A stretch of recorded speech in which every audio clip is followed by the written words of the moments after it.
Good afternoon and welcome to this new Openapi webinar. I'm Matteo. I'm part of the Openapi marketing team, and accompanying me on this webinar today will be Alberto, the developer of Openapi. Hello everyone. Hello Alberto. So, what are we talking about today? Today, we are going to talk about how to carry out comprehensive, fast, and reliable screening using the three new API services, which are PEP, Adverse Media, and the Sanction List. Services that guarantee those who use them full compliance and regulation while reducing operational risks. Before we get into the heart of our webinar, we will briefly remind you of the new features introduced by Openapi in the recent period. In the trust section, we have added phone, email, IP, and URL verification at global level, the possibility of downloading negativity reports in PDF, the receipt in court documents, the very important passage of 3 cadastral services, I added complementary, extract the floor plan and map using DocuEngine or DocuEngine software tool, ensures quicker access and improved efficiency for optimal performance. The API company dedicated to the nation Switzerland and Poland. We are not stopping here, but they are working on other innovative tools such as, for instance, the RAG service gives you new features on the operations console that will make your life a little easier. It will improve some work processes. In the world of fintech, we offer immediate transfers and seamless bank reconciliation services. The company's full KYC monitoring service will now be expanded globally, reaching out to countries like Denmark, Finland, and the Netherlands, to Norway, and lastly, the one that will be coming out very soon, the beneficial owner, always useful in the anti-money laundering and AML world. What are we going to talk about today? We have talked about these 3 new services, namely PEP, Adverse Media, and Sanction List. PEP will help us monitor politically exposed persons in real time, enhancing our oversight capabilities. Adverse Media to identify negative news, investigations and legal actions involving individuals, including checking the sanction list for verification. Presence of individuals on national and international sanction lists. All 3 products are delivered in real time and can be seamlessly integrated with systems, or the management and corporate systems. The importance of KYC services, implementing KYC controls is not only a regulatory obligation, implementing them also means protecting corporate reputation, reduce financial risks, and build trust and lasting confidence with customers and partners. Failure to comply with anti-money laundering regulations can result in heavy penalties, as well as, of course, reputational damage that is very difficult to recover. We will start with the initial service known as PEP verification, which enables us to conduct a thorough investigation into politically exposed individuals, as previously mentioned. Why is it important to carry out this check? Because politically exposed persons are considered to be at high risk of corruption and or illicit activities, and therefore it is essential in the financial, insurance, and legal sectors to have precisely this information. In order to perform the PEP check, you are only required to provide either the first and last name or the full name. Verifications are carried out instantaneously, ensuring dependable outcomes. Results are promptly attained in real time for reliability. What does the API PEP search return in response to a query?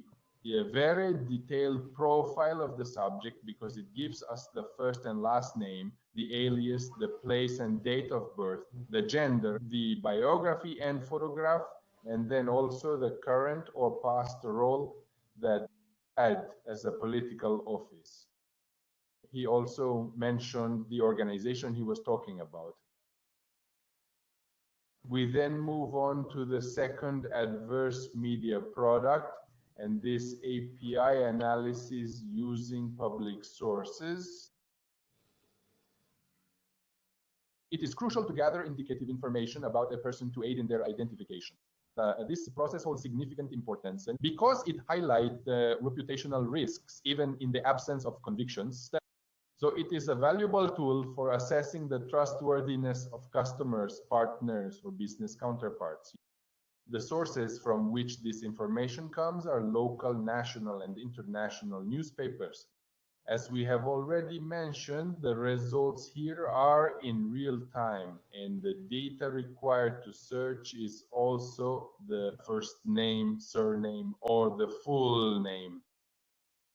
The verification via adverse media reports what information, the category and type of crime, e.g., green crimes, and environmental pollution, the location of the trial, the status of the trial, if it is advanced, concluded or not, the source of the news, and the date, e.g. the newspaper La Repubblica and the date, or the New York Times, or any other newspaper, the description of the event and any analysis, and the link to the news story in the original newspaper. We then move on to the last product, API Service Doggy, which is precisely the sanction list that also checks in real time whether a subject is on national and international sanction lists. This is also important because it is a mandatory check to comply with money laundering and compliance regulations. So, it avoids legal risks and mootly or reputational damage that, as I said, are difficult to correct. Here, too, the searches are instantaneous and are always up to date. What exactly is the information that this API distributes to us?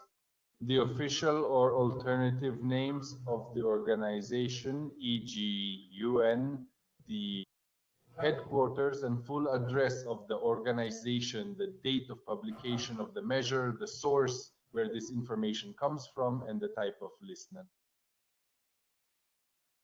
Individual requests can be made for each of these three services. But if you want them in one shot from all three, it is possible via the full KYC, which does the check on all three services and also returns the report in PDF format if we want it.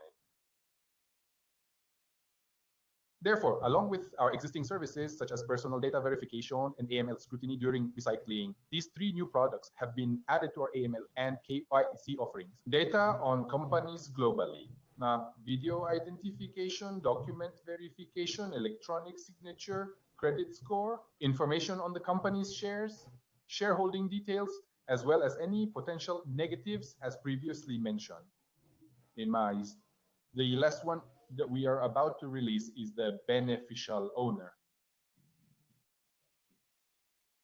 For whom are these three products suitable?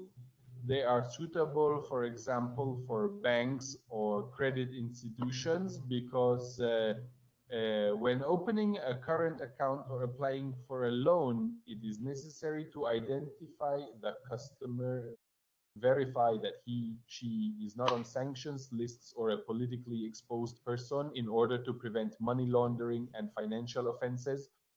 So, for example, in real estate, it is important to have this information to avoid international laundering through the purchase of valuable real estate. For insurance companies, it is also important here to control high-risk customers. And for the fintech world, digital payments to make onboarding free of charge for electronic wallets, prepaid cards, and money transfer services, reducing the risks of fraudulent use of the platform and complying with AML regulations. What makes OpenAPI the top choice? Because it provides real-time access to all the data you need. We have access to information on a global level. We saw earlier that we had information at the level of even the US, the UN, the European community. It is all information standardized. Furthermore, our IT systems can effortlessly integrate the real-time data streams, ensuring smooth operations and seamless synchronization. And web interfaces. The best part is we don't have an annual fee, meaning you can simply pay for each individual request as needed. This way, you only pay for what you actually use. Otherwise, we also have subscriptions for obviously having a more important, convenient. Where will be our next meeting point? You can meet us at Code Motion in Milan on 14 and 15th October, where our CTO Simone will give a very interesting speech on the OpenAPI MCP. Exactly on 14th October, he will give the speech. And at SMIU on 5th and 6th November in Milan, at the Web Summit in Lisbon on 10th and 13th November, and in December at the Digital Semi-Summit in Brussels. I remind you that the webinar is recorded. If any of you missed the live connection, don't worry. You can catch up by watching the recording on our YouTube channel within the next few days. I will now pass the Alberto's word for examples. At the end of Alberto's explanation, you can ask the usual questions to the which we will answer. Thank you, Matthew. Good afternoon and welcome to all. This new webinar will be structured in two parts, a more theoretical one where we will look at the technical documentation together and where I will give you a brief summary of the calls and input and output fields, and a practical part where we will actually make real calls via the Postman application.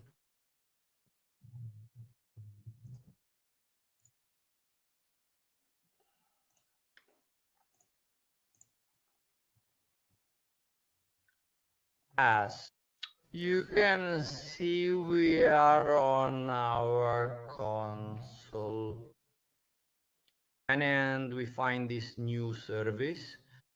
If we navigate to the API library, we can find the risk category under macros. Now, looking at the tab of the documentation of the Swagger and scrolling the page all the way down, we will find the KYC Know Your Customer group where the endpoints of interest to us are present. As you can see, we have two main categories.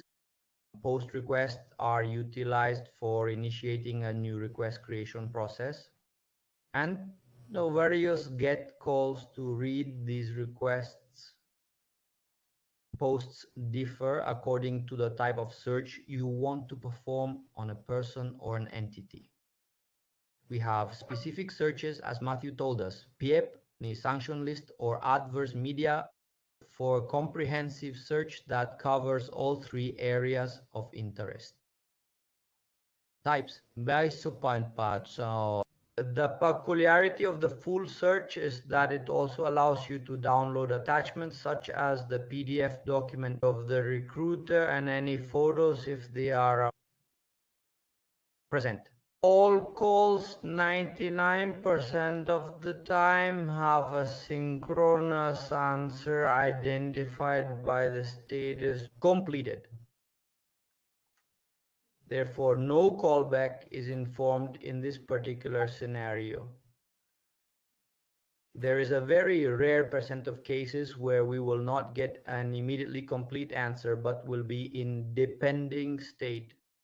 In this scenario, once the request is fully processed, you will receive a notification at the specified URL if a callback has been set for that state. Alternatively, you may still wish to check the status of the request via polling.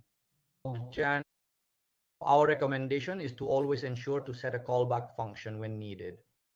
Now, looking in detail at a callback, in this case a full callback, we can see the elements that make up the payload. We basically have an object, query, object, and a callback object. The query object is mandatory and may consist of 6 fields.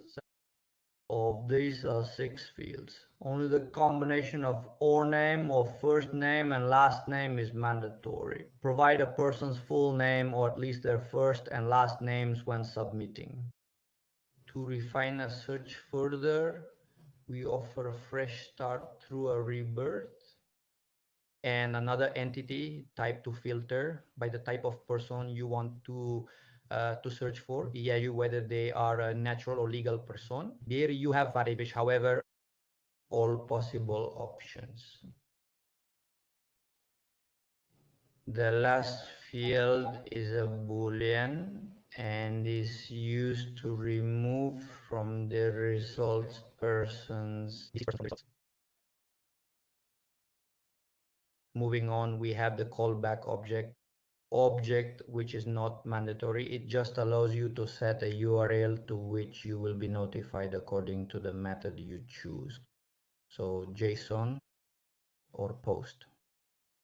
In the callback, you have the option to also set values if needed.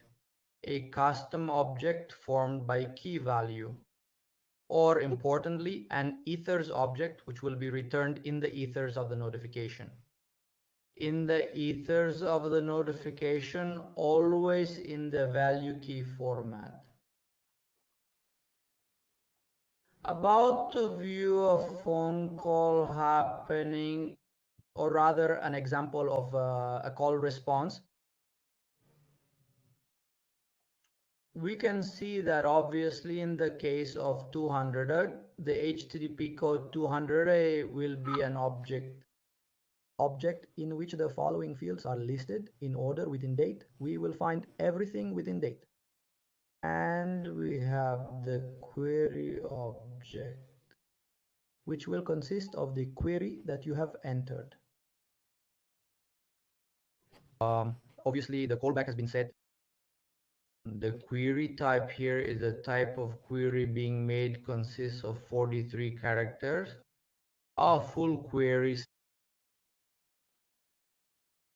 the array evidences, which is currently empty, as it will need a further step to populate it. The timestamps, one of creation and one of last update, whom, no, and the status of the request, which can be either completed or pending. The most important part in this case is the entities field. The array contains the actual response to the query, meaning it includes all the relevant entities that form the real answer. Data in the form of objects that the system has found based on your query. Each object entity has an identifier, thus,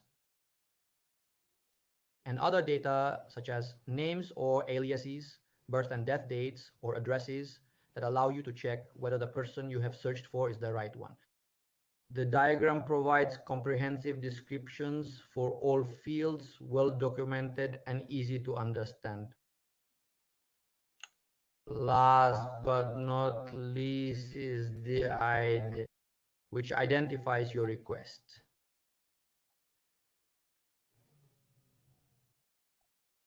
The second case is if a request returns with a pending status. Such basically you will have the same fields, but the entities part will still be empty because the search has not yet been processed. The last case for which entities will be an empty object is where a search will be complete but has not found any subjects, basically. Turning now to the get calls, which are used both to read the requests made and to request details or evidence about a specific person. When making the first get call, we can retrieve the list of requests without the need to input any parameters. This initial request simply shows our previous interactions. An overview of our requests is displayed in an array, showing the type, timestamp, status, and ID of each request made. Each request details are summarized for quick reference. The second call instead, yes, enables retrieval of a particular request by passing its ID in the path for reading purposes. You can see the result. Here we also have 3 results. We could have a request that is still in pending status, a request that has completed and therefore with the entities field populated. And the third case is a request that is completed but has also populated the evidences field, which we will see in a moment.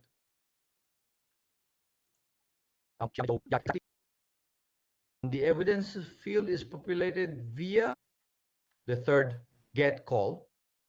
The get call is basically the one of most interest because it allows us to do 3 things. It requires specific information or evidence regarding a particular individual.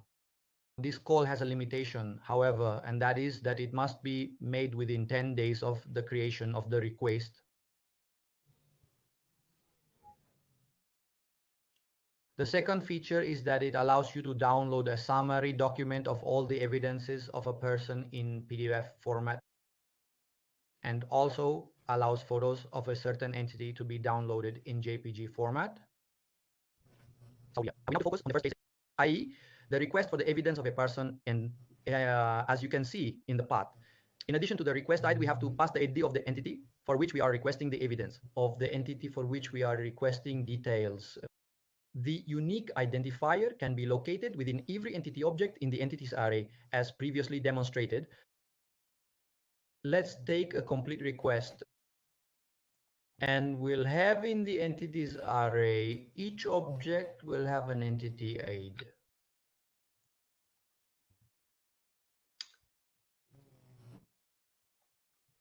The response of this call, there will also be an array contained within the date structure,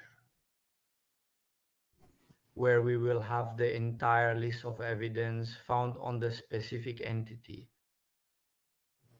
Obviously, we will have different types of evidence depending on the post request we made. For example, if we make a post on adverse media, we will only receive evidence of the adverse media type, which is described by the dataset field.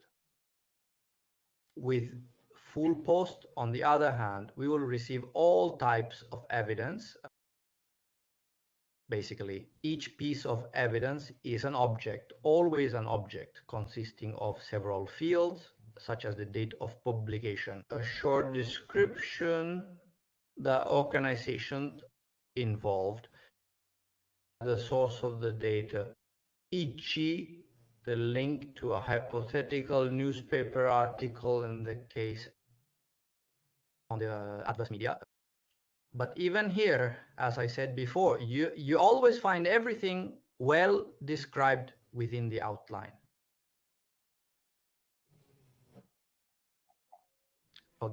I would now, however, say to move on to take a more practical test by making a few calls with the Postman application which we have here. I have prepared all the calls. And as you can see, we start with a full post. We make a post that is more complete. And the period is empty for now, but we start to populate it by entering the query field, which will be a subject. And we decided to take as a case study Francesca Albanese, who is a United Nations regulatory authority facing sanctions due to her stances on the issue of Palestine. Time slap. So first name Francesca, last name Albanese. We send the request. As you can see, in just under 2 seconds, we have the complete answer with the entities field populated, it would seem, by 4 entities. So the search found 4 subjects. Now we know that Francesca Albanese, for example, was born in Riano Irpino and 77 Fanisa. So the first subject would not appear to be our searcher. Let us move on to the second, which has somewhat ambiguous dates of birth, but there is no 77.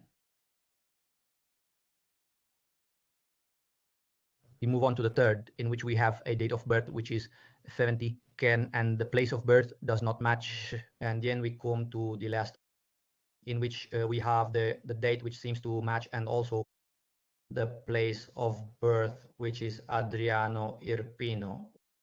We found our subject now and identified it accurately.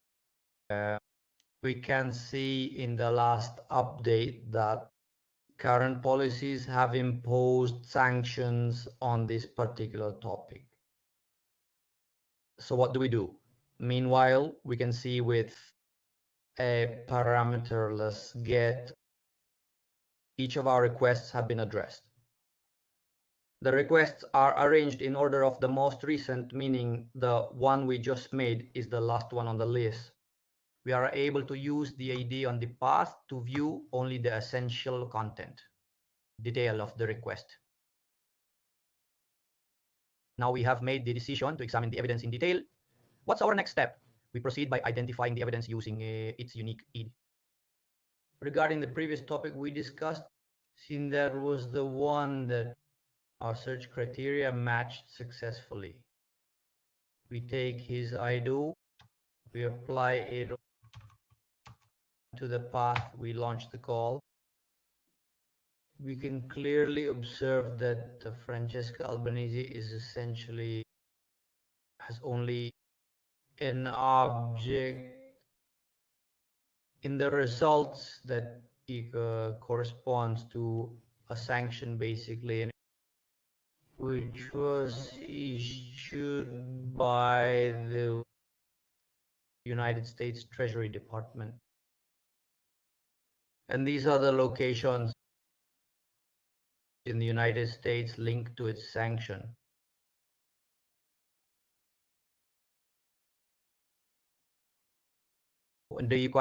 Now, if I go back now, and I want to review the request, that I noticed that the evidences field has been filled with the search we just conducted, indicating a successful population with the evidences on the ID we searched for.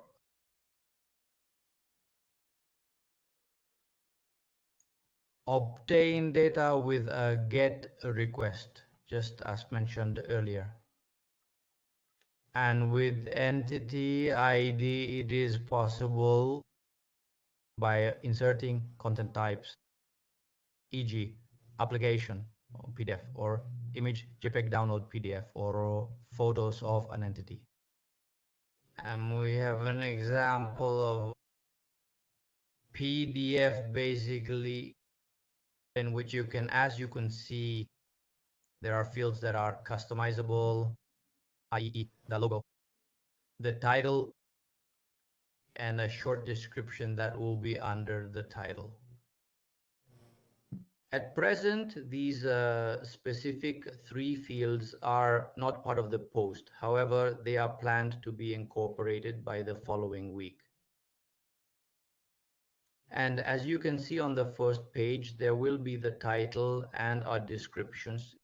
On the second page, the identity of the person you have searched for, so with name, ID, possible alias, gender, rebirth, and the locations linked to the person. And then for each page, we would have the evidences that correspond to the person, let's say,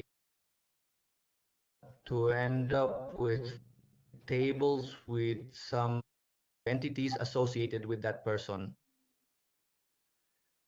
But yeah, this part, let's say, is finished. I wanted to show you the one thing that is still not on it.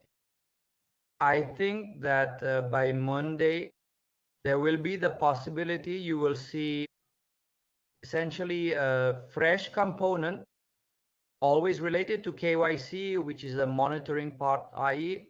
these calls are precisely synchronous calls. You want to know information about a person in real time, but we will give the possibility to set up monitoring on specific people. Therefore, you will essentially need to make 3 additional phone calls, a post, a get, and a delete. A post that will be called KYC pool monitor will take exactly the same fields as the screening post, let's say. The only extra field you will have to put will be the name in, where you will need to identify the name of your monitor. Basically, you will go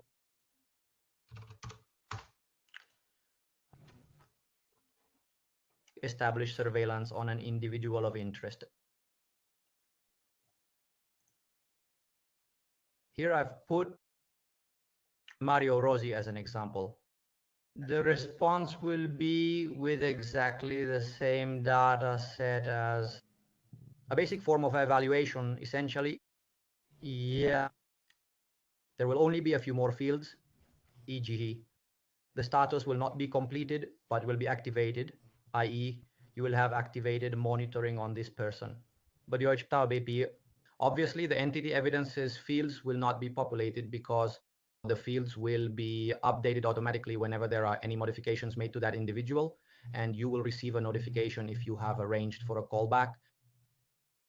You will always have the creation and last modification, but you will also have the expiry timestamps because the monitoring lasts for 1 year. In this scenario, the expiration date is essentially set for 25th of September 2026. Another extra field you will have is the auto-renew, which the default is set to true. But you can also set it to false during payload. If auto-renew remains enabled, you will be automatically charged at the expiration next year to continue the service upon payment. So monitoring for another year.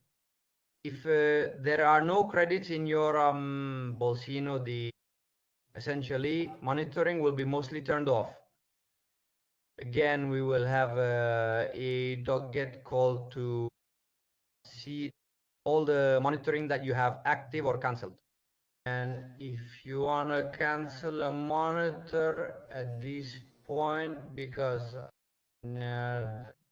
you no longer need it for whatever reason, we will have a delete call whereby passing the monitor ID, you essentially deactivate it. Let's say I would pass the word to Matthew. Perfect. Let's see if there is anyone who has any questions.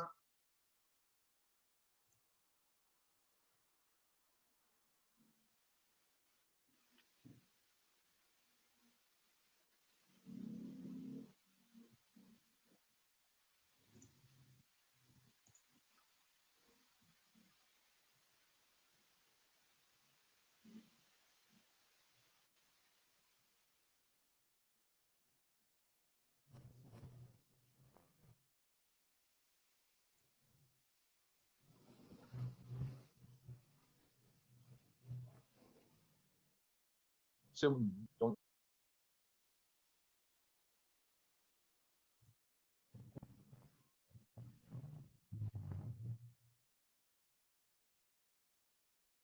No, if I just have a question, that's it. There are a few questions. Answer, Nicola. Even if you logged on later, the webinar is recorded and will be posted on our YouTube channels in the next few days.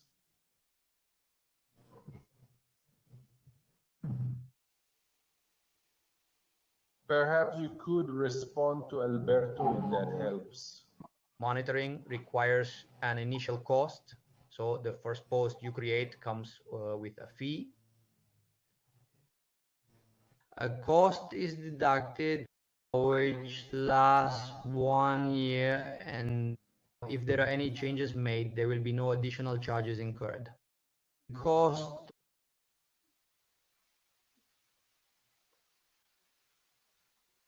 so it only has the first activation cost of a monitoring.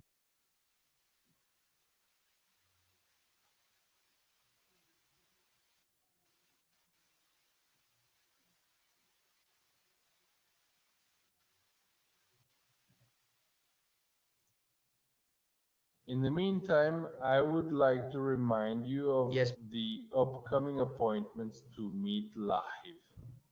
As I told you, we have co-demotion in the middle on 14th, 15th October with a speech by our own Simone DeSantis on 14th October. If I remember correctly, at 4:30 in the afternoon, the ESMAO in Milan on 6th November, the Web Summit in Lisbon on 13th November, and in Brussels in December, the Digitus Me Summit.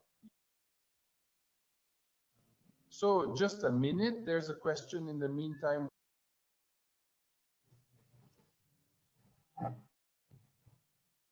Very specific one. How to integrate the service with the common DTM system. What do you mean specific? In the sense that it is an API service and I don't know your system. If you have a specific question, feel free to reach out to Neil for assistance.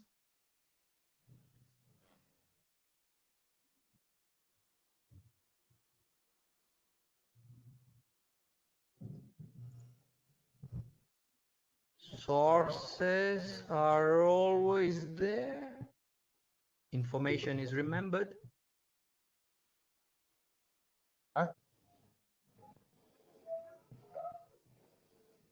We take you back.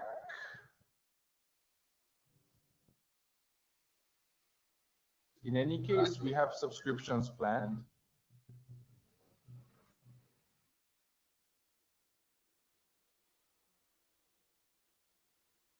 For subscriptions, I actually still have to predict a few things, so we don't know. But obviously, as soon as once monitoring is available, we will provide comprehensive information, I assume.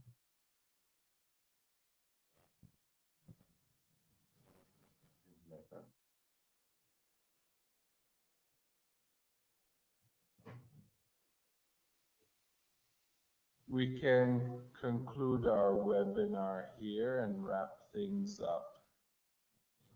We would like to thank all participants. You were numerous again today, and we will see you at the next webinar. Good afternoon to everyone. Thank you all.